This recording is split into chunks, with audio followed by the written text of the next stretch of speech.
Mhm. Hey, everybody. Welcome to the Santita Jackson Show. Rise and shine, everybody. And give God your glory, glory. I am Santita Jackson here on AM 950 Radio, the voice of progressive Minnesota.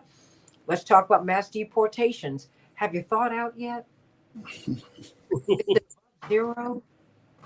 Minneapolis, St. Paul, Chicago? I think we climbed to zero. Yeah, we're trying to get there. I don't know how long it's going to hold, but my prayers are going up. It's freezing everywhere. We pray for the homeless people, people who are living in tents, people who are in their homes who don't have heat. If that is the case, do not turn on your oven. And if you have a neighbor who's doing that, bring them over and or get them to the police station or the fire department or a library or city hall. Take them, go on over there and set up a tent in there. You're paying for it one way or another, and taxes are in taking up space.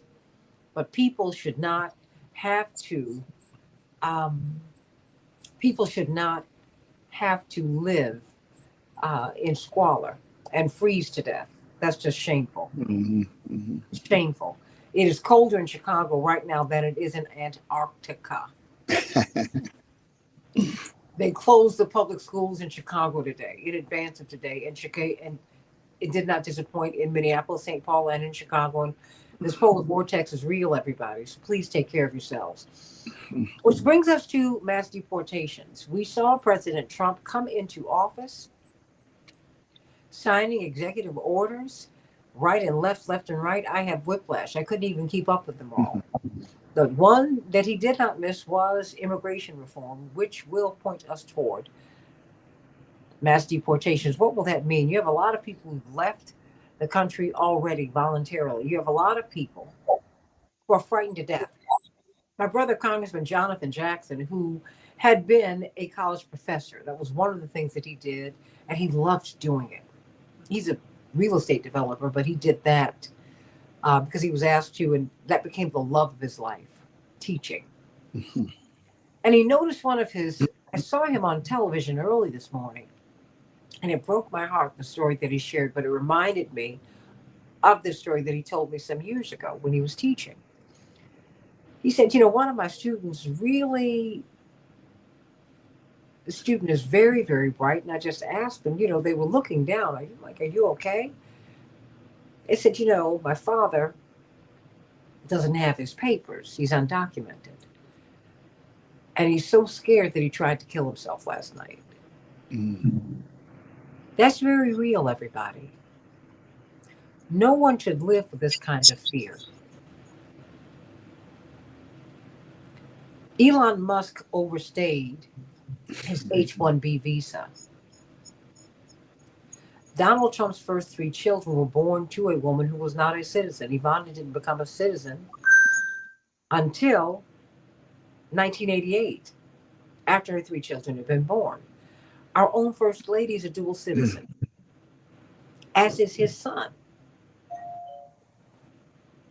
Let's keep it 100, everybody. Got to talk about this thing and what the mass deportations mean, what all of this means. What does it mean? What does it mean?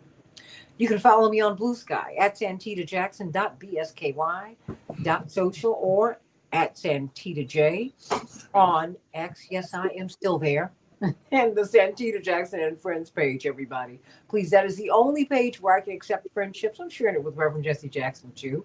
And the Santita Jackson Show YouTube channel. Everybody join Ashley. Join Ashley and everybody, please.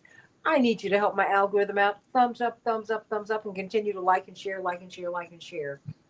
Lenny Brody of the Poor People's Campaign here in Chicago. I see my soror, lifelong sister, beloved, and friend Vanessa McNorton, sending you much love. Thank you, girly girl, for your support. Love you, love you, love you. And Arun Gupta, let me start with you. He is a brilliant chef, but I guess in the other part of life, he's also a brilliant journalist. The Intercept, The Nation, Jacobin. I mean, all of these wonderful magazines. I have been following him for years, and I cannot wait to get to New York so that I can partake of his culinary expertise because he is a brilliant chef and he's a trained chef. But that having been said, he's done a lot of work really understanding this crisis I guess you can call it a migrant crisis, an immigration crisis, and deportations. And one of the things that has really concerned me, Arun Gupta and Lenny Brody, is I just think that we are not being told the truth about what's driving people into the United States. Um, the H-1B visa program really brings credentialed, well educated people in, but they get squeezed. They're treated like indentured servants. But the tent partnership for refugees does the same thing for people at the bottom. So we're seeing a big squeeze. When you talk about 10 to 15 million people being here, that's the tent partnership for refugees. It was a program started by the man who started Kobani Yogurt. And he signed a memo of understanding in 2022 with our Secretary of State, Arun. We're going to bring these workers in. Oh, Arun Gupta. What are we looking at with these mass deportations? Do you believe that the president is going to do this or going to try? And if so, how can he do it? Well, he's certainly going to try, but I want to come at this looking at it from a bit of a different angle. Okay. There's the Laken Riley Act, which is just horrific in terms of how this is going to create complete chaos in the immigration system, because it rewrites immigration law to give states the standing to basically sue over any sort of immigration policy. So it means this is going to totally hamstring the federal government. And the important takeaway is, like, look, as a journalist, I just my job is to describe what happens without fear or favor. And the Democrats have paved the way and have been completely complicit. This bill passed with, I think, about it could have only passed with Democratic Party support through the Senate. It now goes back to the House. But the Democrats could have stopped this from happening, and it's just horrifying. It strips immigrants of due process. What it does is it enables, you could just say, like, hey, I saw that kid steal a candy bar, and it could be a total lie. But if that kid is then arrested, they're immediately put into the immigration system, the immigration gulag, that was created. Again, this was created under Bill Clinton 30 years ago with the Immigration Reform Act. And then that child would be stuck, no bond, no due process. They don't get to actually appear before a judge. This is just completely unconstitutional. But we have a Supreme Court that essentially endorses a right way, a far right majority that endorses whatever just heinous acts Donald Trump is up to. But the other thing that we need to look at is this pardon of 1,500 criminals. Many of them, almost all of them, white nationalists. I'm talking the January 6th mob, the deadly mob that resulted in 5 deaths, many of them violent. And I think let's look at this from the big picture, because certainly there are communities in this country that know all too well, chiefly the African American community, the Native American community, the Latino community, the history of racial terrorism that involved the state, right?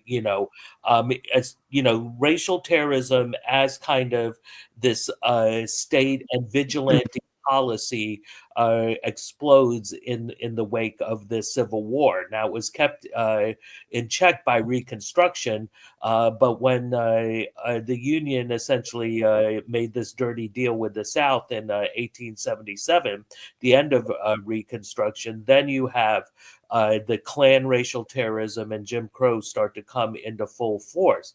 And I think what we're now seeing by pardoning these 1,500 individuals, now a lot of them are, these Proud Boys, Oath Keepers, Patriot Prayer. I'm not sure if any are Patriot Prayer. I should, but these far right extremists, violent white nationalists, and neo Nazis. A lot of them I don't think, are going to amount to much anymore. But we're going to see the next generation of violent white nationalists. This is a giant red flag saying you can engage in violence against targeted communities and get away with it. Right now, those targeted communities are chiefly immigrants, the left, and trans people. And I think we'll also see this type of vigilante terrorism being enacted against reproductive right clinics. So, what am I talking about? We saw this in Springfield, Ohio. The quote unquote Haitians eating the cats and dogs. There were neo Nazis marching in the street. There were all these violent threats of violence. I did an investigative report on that in the fall for the Raw story. People can go check that out. And what was really actually underreported, how a lot of the violence originated and came from the townspeople themselves. And that's a to remember about like the era of racial terrorism.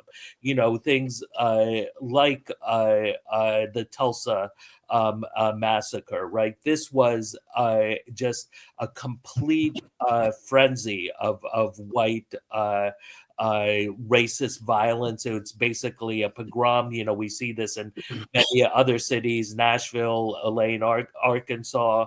The Red Summer, East St. Louis, Chicago, etc., where hundreds and hundreds of African Americans were killed. Now, I'm not saying we're going to return to a past like that, but Trump is essentially endorsing racial terrorism as a tool of the government and creating this space for both mob violence. And I think because he's not going to be able to fulfill his pledges, we will also see a return to lone wolf terrorism, which really isn't lone wolf terrorism. It's what's known as stochastic terrorism, meaning that essentially the right wing induces people, young white men, to engage in acts of terrorism, like the Walmart shooting in El Paso, Texas, the Buffalo supermarket shooting, Dylan Roof with the black churchgoers. There was this whole era of this racial terrorism that has actually been somewhat quiet in the last few years, but I think we're going to see a return to that. So it's a pretty ugly picture. And I think the last point I want to make is people need to really organize, right? That's the only thing. We can only save each other. And the Democrats are not going to save us. People need to stop putting any hope in the Democrats. They are so responsible for so much of this disaster. Explain that, because I've some of my viewers Sure. listen, and Yeah, I know Lenny can sure. wax Well, eloquently on that, and I want you all both to, because I'm getting hits from people who are saying that you're responsible, Santita, and your guests, for Trump. I'm like, no, no, no, no, no, no, no. This is a right wing. This is a corporatized party. I remember Arun Gupta. When Reverend Jesse Jackson ran in 1984, we're in San Francisco at the Democratic Convention, and one of the campaign workers left the floor, because this is when you still actually had conventions. And she was, because now we don't, they're TV shows. And she was coronation. holding coronations. You're right, because everything's there is no. She came in with this facts. She said, "You'll never guess what has happened." Well, to compress the story, the DLC was being formed. And in their words, and it was Al Fromm, it was Al Gore, it was Bill Clinton, it was Sam Nunn, it was Chuck Robb. I mean, these were like the big young guns of the Democratic Party, right? But they were right wing. They said, "We're coming together to form the Democratic Leadership Council to counteract the impact of Jesse Jackson and the 2.5 million voters he's brought into the party. If we are not successful, we are going to become Republicans." They didn't do that because they were not successful, because we went out of that convention and 2 years later won the Senate back. Rainbow did. What they did was they came in and took over the party and corporatized it. I mean, because we have been winning, right? Mhm. And then you got Elon Musk doing the Nazi symbol, and the corporate media they don't discuss it. The ADL gives him a pass. They said he was being exuberant. He was excited. A room, See here. nothing to see. That's what they said. It was in their statement. Nothing to see there. I mean, so is that what you're seeing here? Well, I mean, certainly the corporate media is the problem, a big part of the problem. We saw them for the last 15 months just giving constant cover to the Israeli genocide of Palestine. It was just horrifying to see this constant dehumanization of the Palestinians and the denial of the genocide, even though everyone in the world was saying all these bodies were finding, the United Nations, Amnesty International, Human Rights Watch, all these international lawyers, Holocaust scholars, they are like, this is genocide. The South African case and the media were in complete denial about it. And it's like, look, I understand the attachment to the Democratic Party. I grew up in a very liberal household. Everyone in my family was Democrats. I worked on Reverend Jackson's 1988 campaign. And he was inspiring and gave people a lot of hope. And he almost won the primary. He Mhm. got 7 million votes. It was extraordinary. But since then, but especially since Citizens United is really Mhm. the key point.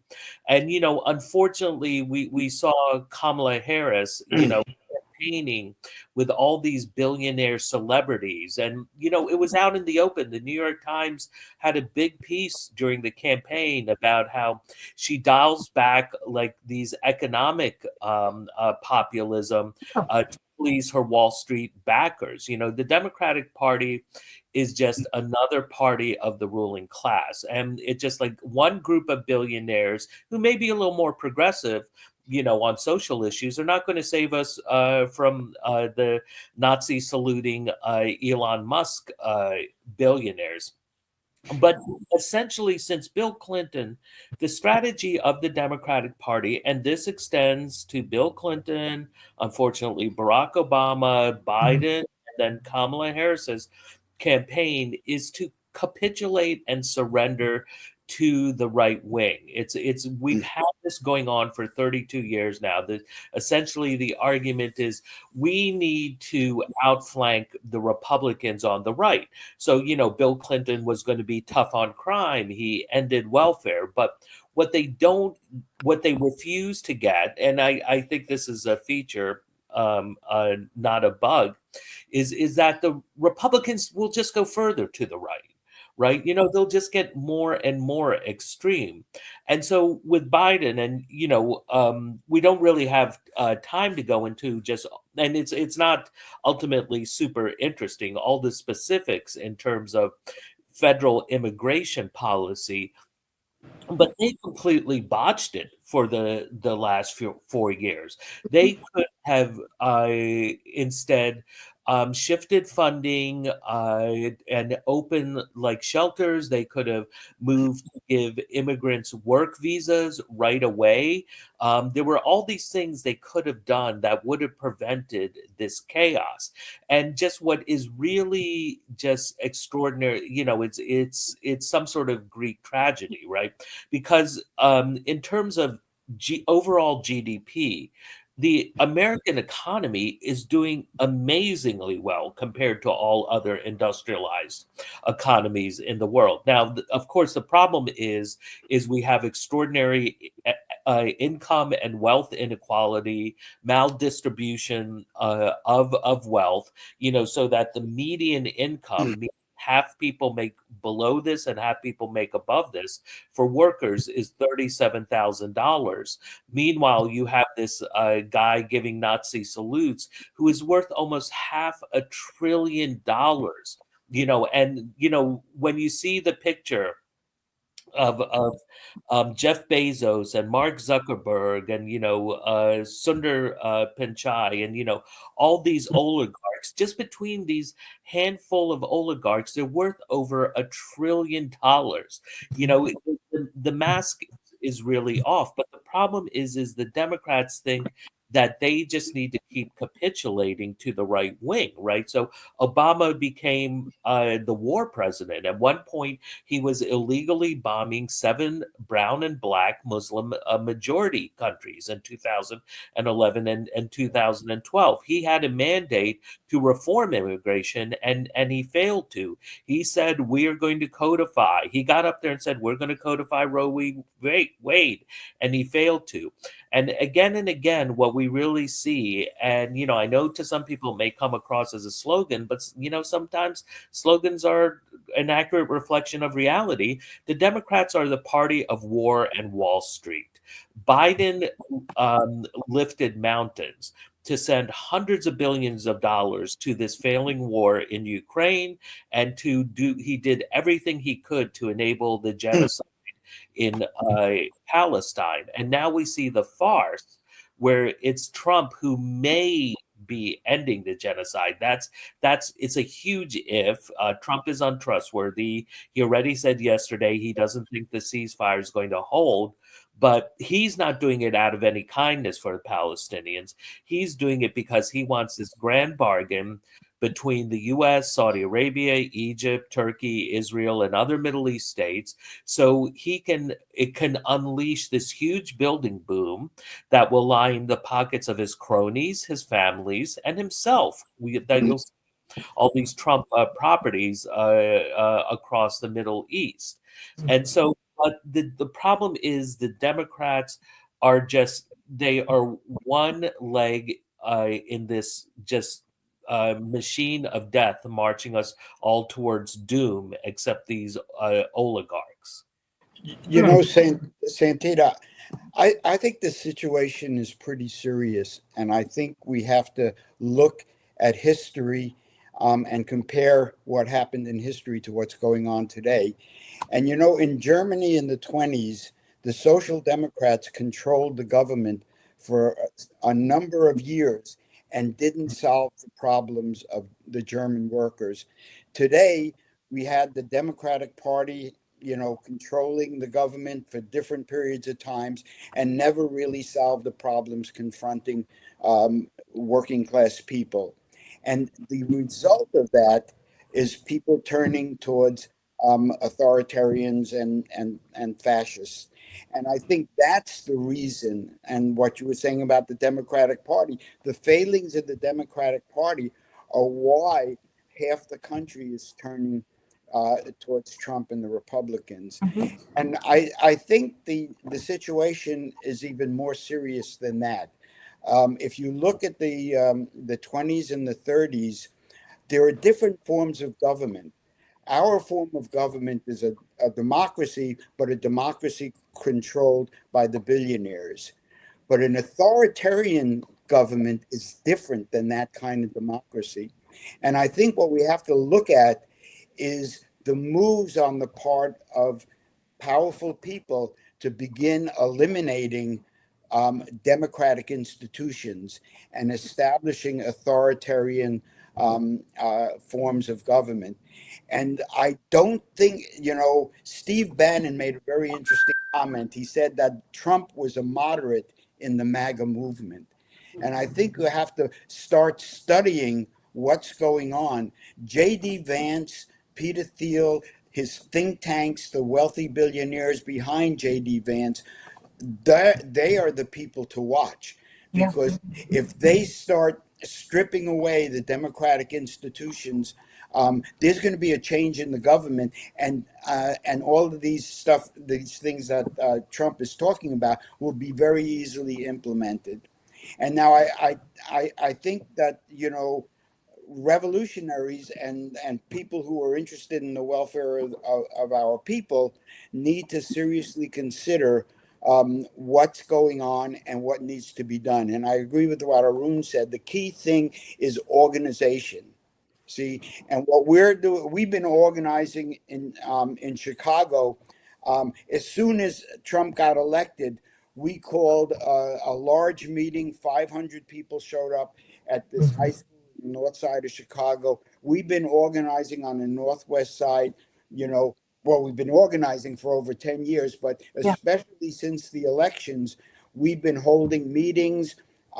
There have been Know Your Rights educational meetings over Zoom. We had one last week with over 350 people on the Zoom meeting about knowing your rights. We're organizing rapid response teams for when ICE, people start coming into the neighborhoods. We did this when Trump was elected the first time. We had people patrolling the streets, looking for where ICE was coming, and we're distributing these Know Your Rights cards in workplaces and in neighborhoods.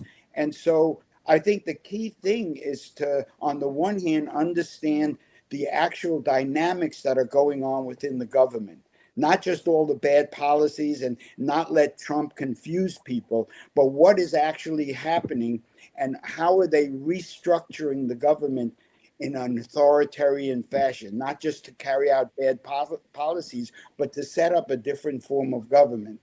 And so I think on the one hand, we have to study that. On the other hand, it's the responsibility now to really organize and build the base in the community, not just in general around what's wrong, but organizing people into organizations, permanent organizations that can fight the deportations, that can fight all the other policies. So I think we're facing a very serious situation, and people have to, start analyzing and getting the facts of what's actually happening. Um, so that's what Lenny Brody, but let me ask you this: why do you think, and then you, Arun, why is Chicago being targeted? I mean, I I know we're in the midst. I know we're in the Farm Belt.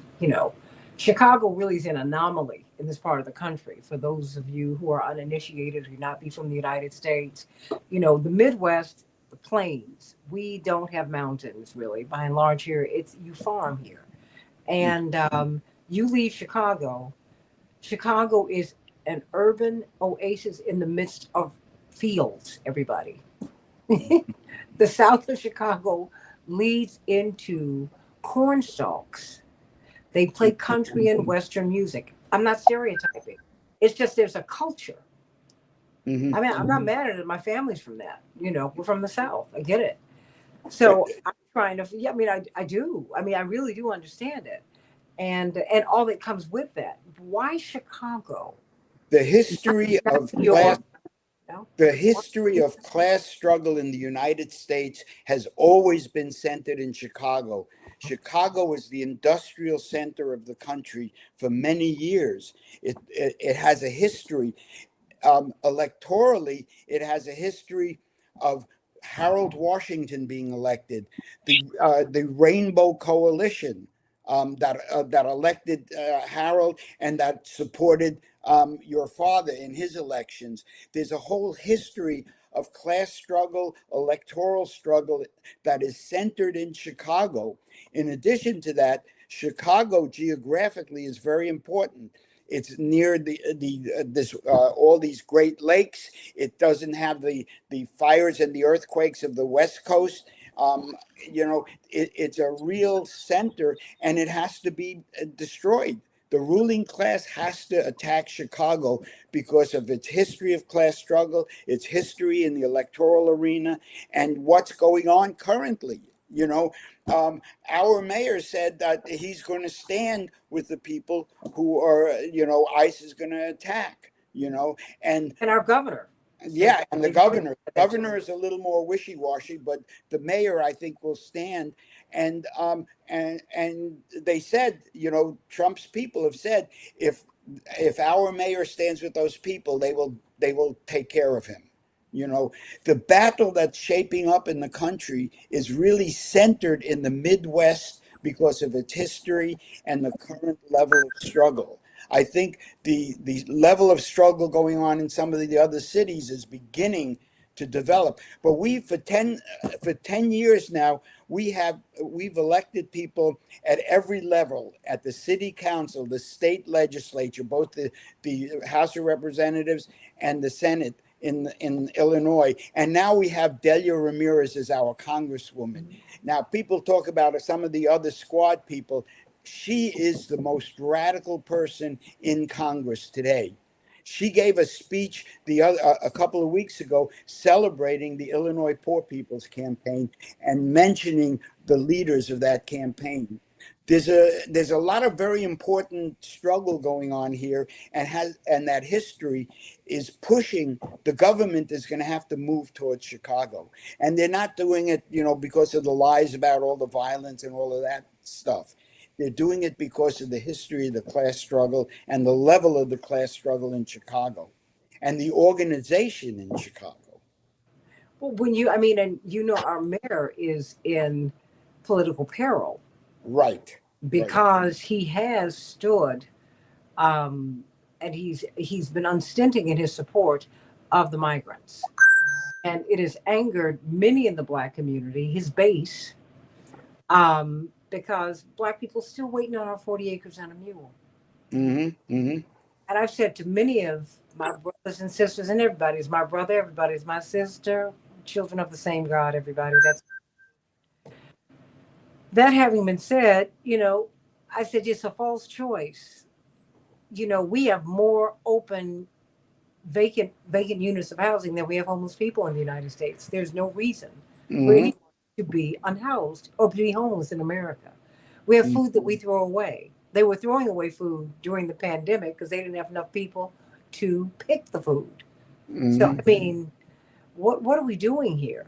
But many people are saying that, and they purposely and purposefully, Arun and Lenny Brody of the Poor People's Campaign, Arun, you can read Arun Gupta, Washington Post, Jacobin, The Nation, he is one of the most accomplished journalists in his field and a great chef.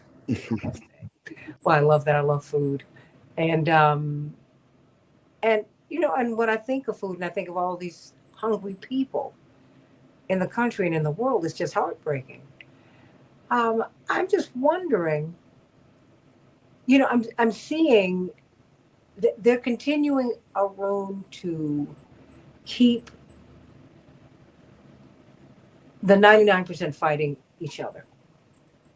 Yep. Instead of fighting the power that continues to oppress them. It's the same forces that want Venezuela without Venezuelans. They want Libya without Libyans. So we can take their resources. They're pushing them to Italy in Libya. And for heaven's sakes, I think Gaddafi's mother was Italian even. I mean, there's a lot of back and forth because they're on the Mediterranean. And I see instead of Black and brown people coming together, we're being pulled apart because they put people in neighborhoods that are already struggling. And these Black people do not hate brown people. They don't.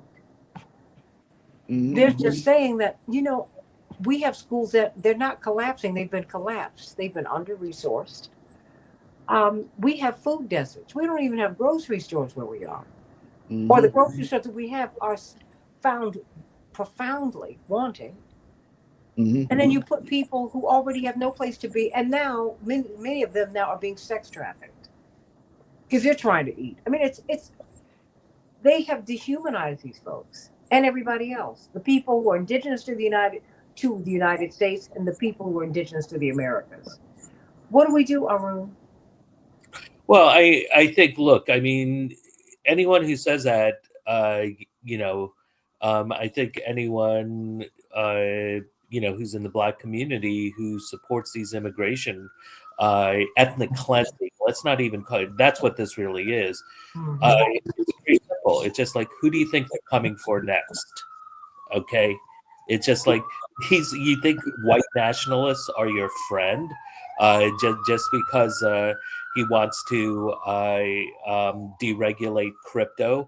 I talked to some college classes after the election in New York City, and in one of them, there was a young brother who he liked Trump because he was into crypto. I'm like, crypto ain't going to save you. Trump ain't going to save you. You know, just like you think the Proud Boys are going to save you. It's just like they are coming for you next, and we have to fight together. Now, I want to, I totally agree with what Lenny had to say, but I want to add a little texture to it. Chicago is the most left-leaning city in the country, clearly. Brandon Johnson comes out of the Chicago Teachers Union, which is, they're basically like radical socialist, which is great in my opinion.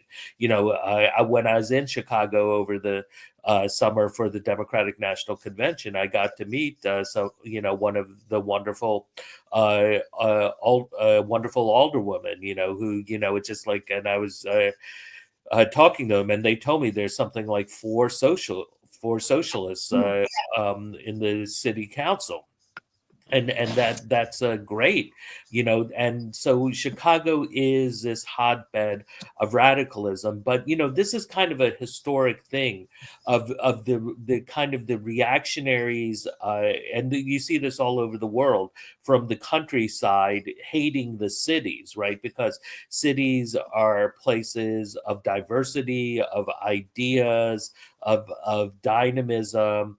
And this is what Trump is playing on. They are getting the 99% to fight each other. And now I think it is important that we not like just gloss over the conflicts, because I've been reporting on immigration. I report on immigration, on refugees, but I also report on the economy, organized labor, Black Lives Matter. And so I totally get this there is this resentment, a lot of in sections of the Black working class, this idea that these undocumented workers are coming over, they're willing to work for less, they're taking our jobs. But the answer is not to demonize them, the answer is to legalize them. If you legalize them, then they can fight for fair wages, then they will get fair wages, and it'll lift everyone's wages and benefits. By criminalizing them, by keeping them in the shadows, that's what allows the bosses to undercut the wages of other workers. And a little education is important. Like, folks need to understand that this was the role that the Black proletariat was in a century ago. That Jim Crow, economic racism, redlining, Jim Crow unionism kept Black workers down. It kept them unemployed. It kept their life expectancy low. Their health outcomes were terrible.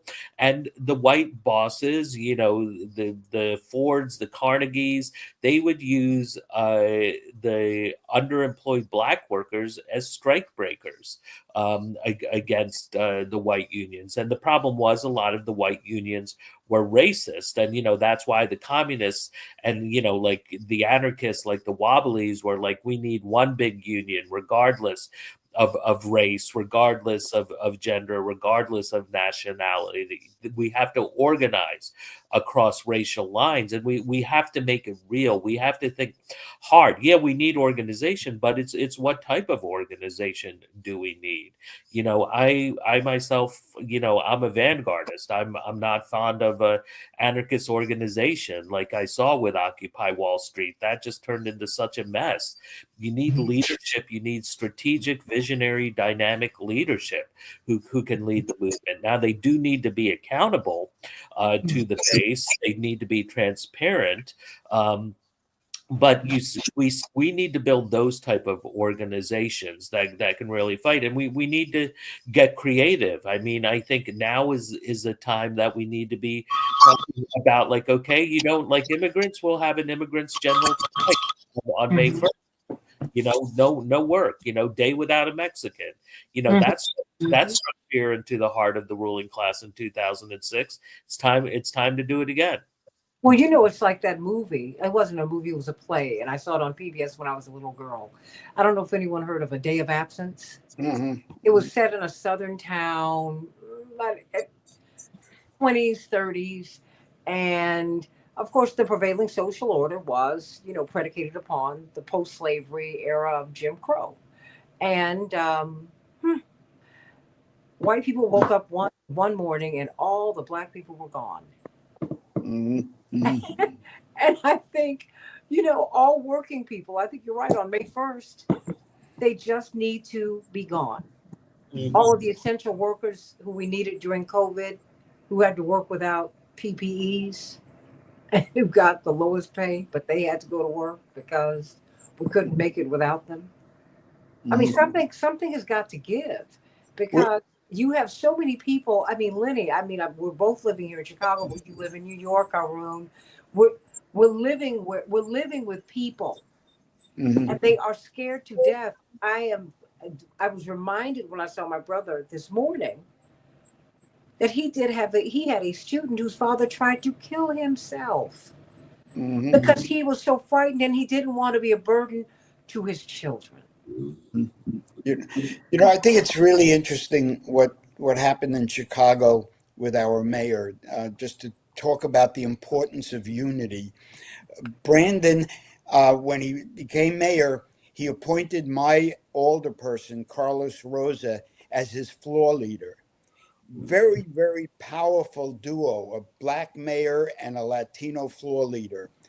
And they were moved against. See, we have to understand that the enemy is not going to allow unity, and that the key aspect of the struggle is the unity of the people at the bottom.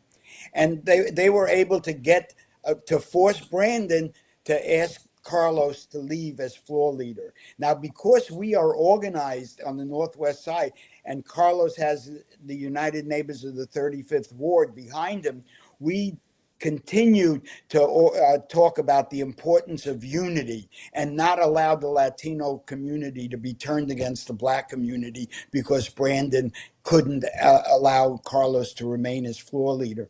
And I think the most important thing is the unity of the people who are impacted. And that's what the Poor People's Campaign is all about. And it must include poor whites. And because that's what's giving the strength to Trump and the reactionaries. And it really is key. Now, the Poor People's Campaign, we have chapters down in central Illinois, in Springfield, in East St. Louis, in southern Illinois. And the key thing is to have organizations that are statewide, that include all the people who are really suffering.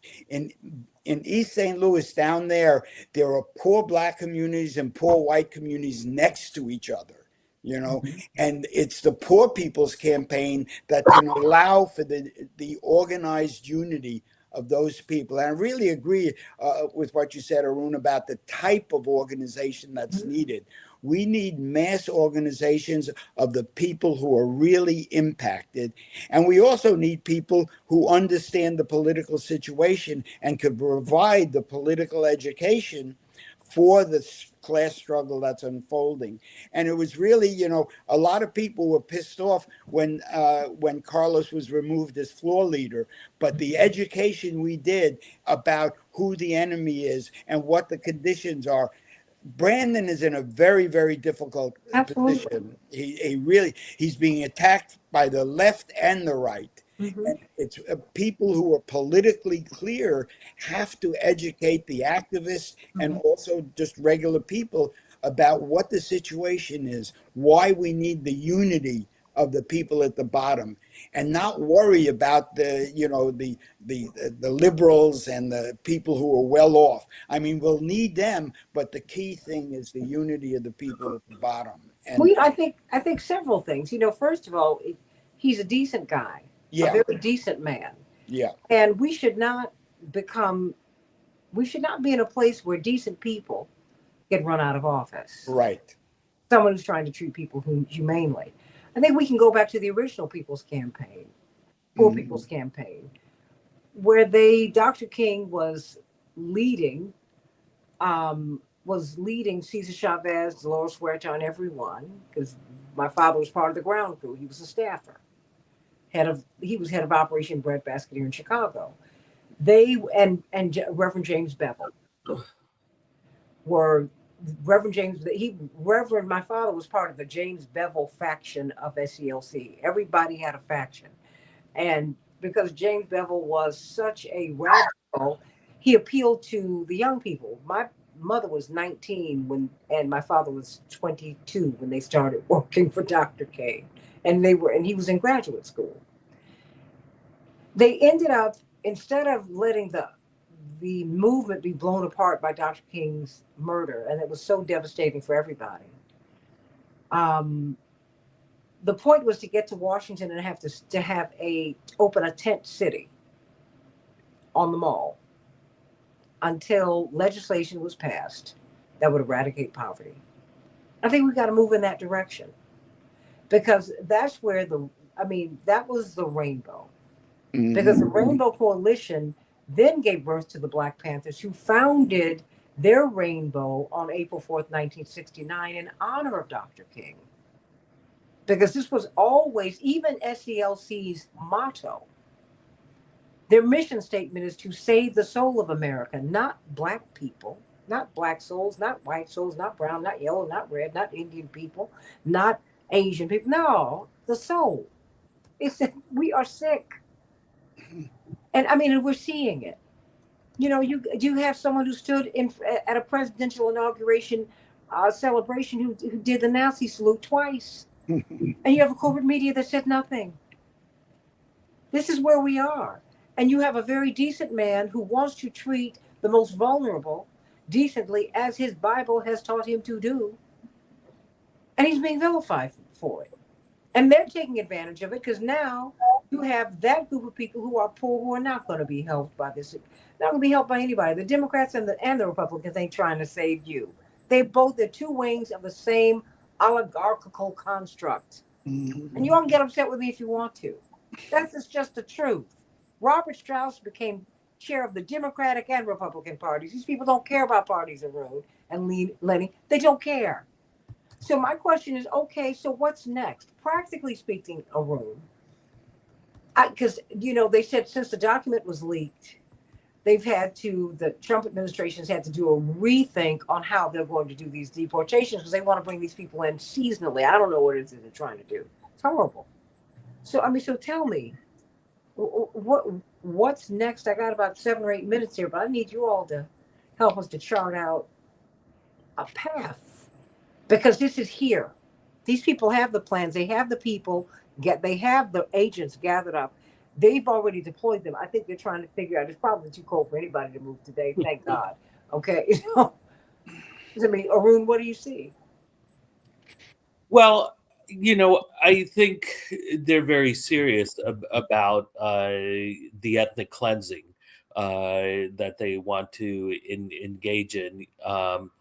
Whether they'll be able to do it, I think, again, one of just the real tragedies that we need to remember during Trump's first term. Um, so they engage in what's called a theater of cruelty, right? And they are now talking about this openly, right? So they want to have these high profile raids. They want images. They understand very well how social media works. They want these viral images of families being torn apart, of like these thugs with badges brutalizing brown and black people, hauling them away like criminals. They say they want to terrorize undocumented immigrants into leaving. And there are reports that some are leaving, but I think the vast majority of people are going to hunker down because, many are coming from countries that we have spent 50 years, 100 years, 200 years destroying. Mm-hmm. So the vast majority of people will try to stay. But if you compare the number of deportations during Trump's first term, and this includes a family separations, this includes disappearing thousands of children, many of whom are still, I don't know what the number is, whether it's scores or hundreds, are still unaccounted for to this day, who may have been, adopted out to like childless white families. Obama deported quite a few more during his first term than Trump did. during his first term. So that should be sobering, right? Obama earned the nickname "Deporter in Chief" because he was tearing apart so many families. Again, it's this capitulation to the right, where the Obama administration was like, okay, to get the Republicans to come to a deal on immigration, we need to show them we're serious, and so we're going to ramp up deportations. And so there was a moment where the Obama administration officials, they actually wrote a number on a board, and I forget what it was. I think it was like 400,000. And this is appalling when you think about it, right? Because this is kind of like, you're planning an ethnic cleansing campaign. And I'm not going to make the obvious analogy to World War II. But this is where you're consciously putting numbers up about how many lives you're going to destroy. And the Republicans were just like, they were like, we were never going to come to the table anyway. And so then the second term, you see, like the Obama term, you see the deportations drop dramatically. But they did not need the Republicans. Obama had a super majority, and this is all water under the bridge now. But there was this moment in 2009 where the Democrats could have just pushed through everything, Anything. That's right. and instead what we got is this terrible Obamacare that led to the point where an individual allegedly shot and killed a healthcare CEO, Luigi Mangione, and you have young people cheering it. Okay, there was a poll where 42% of Americans age 18 to 29 said the killing was justified. And so we need a movement against the ruling class, whoever it is, and that is Democrats as much as Republicans, right? And the Republicans are worse, obviously, in some ways. Trump is going to do many terrible things, but at the same time, it's the Democrats have set the table for the last 32 years. They held the White House for 20 of those years, and if it wasn't for the fecklessness of Al Gore, it was his fault that he lost in 2000. It was Hillary Clinton's fault that she lost in 2016.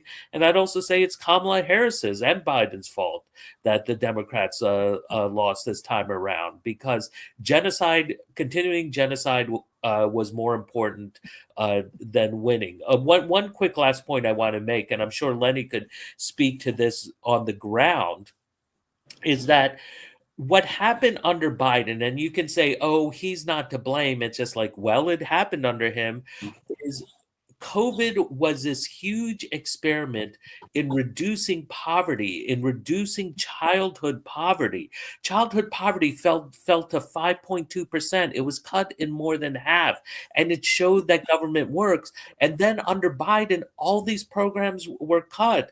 The monthly checks, the Medicare expansion, the food stamps, the rent moratorium, all these things were cut. And then suddenly, overnight, child poverty jumped to over, I think, 12%, worse than it had been before the pandemic. There's a good piece in The Nation all about this. And the fact of the matter is, like, you can't blame it on Joe Manchin and Kristen Sinema. Biden was elected to be president, not them. He should have pulled an LBJ and basically said, you fall in line, or I'm going to destroy you and everyone you've ever even crossed paths with, and your entire states. Okay? The president has that kind of power. Biden should have acted like Trump the moment he got into office and just wielded, just ruthless power to advance the agenda for working. I think it's clear from everything that we're saying that the Democratic Party is problematic. They're run by the billionaires. And so the result is we need our own party. And it has to be a party that the base is the poorest people in the country who need change, who are suffering. And the Poor People's Campaign is organizing that base. And what needs to be done now is the slow process of building an independent political party that poor people and working class people can relate to. And that's the solution to our situation. And all progressives have got to stop complaining about all the problems and start organizing and Mhm. pointing out the solution is our own political party.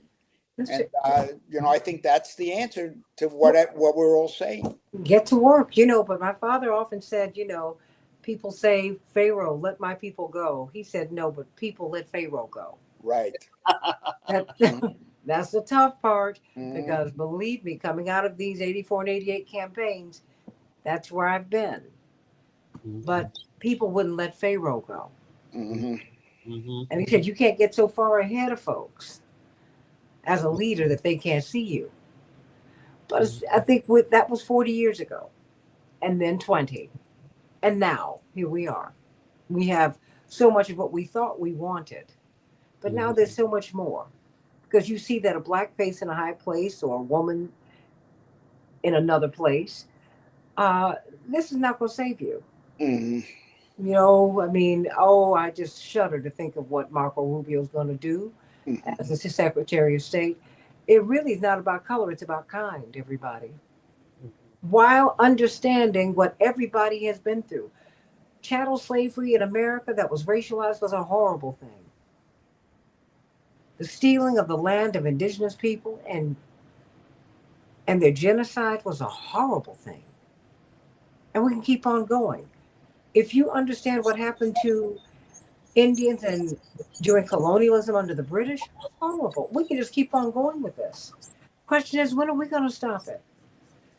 Everybody, let Pharaoh go. Let's organize and let us understand that no one born is illegal. Everyone is legal. Everybody is somebody. We're fighting the wrong power, everybody. We're fighting each other. We're punching across when we should be punching up. Mm-hmm. So think about that. Arun Gupta, everybody, the brilliant Arun Gupta. What is your latest offering before we go, Arun, and where can we see you? So I'm writing for Truth Dig these days, Yes Magazine, and I'm going to also be writing more for The Nation on food. One of the subjects I'll be talking about, but folks can also see my work in Jacobin, The Intercept, Raw Story, a lot of places. Ah, Eric, well, I catch you all of my interesting reads. I love it. I love it. I subscribe to everything. Lenny Brody, how can we be in touch with you in Chicago? Because we've got some things that are going to be happening here very soon. Yep. Well, always the Illinois Poor People's Campaign, but also there's a new book coming out in April by Reverend Liz Theo Harris, who's the Mhm. co-chair of the Poor People's Campaign. It's called "You Only Get What You're Organized to Take," and she'll be coming through Chicago. Hopefully, we can get her on your program. You know. Absolutely. And she'll be talking about the book, and she's a very impressive Presbyterian minister, the Absolutely. chair of the Cairo Center. Very, Well, very important person. I'll get you on this program, and I'm going to get you all up early on a Sunday morning on Reverend Jackson's nationally syndicated show as well, because we've Great. got a lot to talk about. Arun Gupta, may God bless you. And if I can Lenny quickly, Brody, may God bless people you. can follow me on Substack. I'm not good at self promotion. Just look up my name, No, Arun Gupta, and you can find all my writings there. that's not self promotion. That's information. No, I mean, if I can find the Washington Post, I ought to be able to find you. How about that Yep. part? And Yep. that's what this show is for. How about that? Mhm. Sending you much love. Everybody, do you want to talk about coalition politics? There is a gentleman, Texas State Representative Gene Wu, who has gone viral on a fantastic podcast. Define American. Jose Antonio Vargas. I'm sure you're familiar with him, Arun Gupta and Lenny Brody. He said, Asians owe black people so much, Mhm. and we need to talk about that. So Mhm. while we're fighting Asians, there are some Asians who actually support affirmative action. See, let's not get it twisted, everybody. You've got progressive and reactionary wings everywhere. So let's talk to him and hear what he's got to say. And he's holding on for me. So I love you all. See you in the next hour. Arun Gupta, I'll see you in New York in a few weeks. Gonna get that curry chicken. And Lenny Brody sending you so much love. Mwah. AM Mhm. 950 Radio, the voice of Progressive Minnesota. God bless.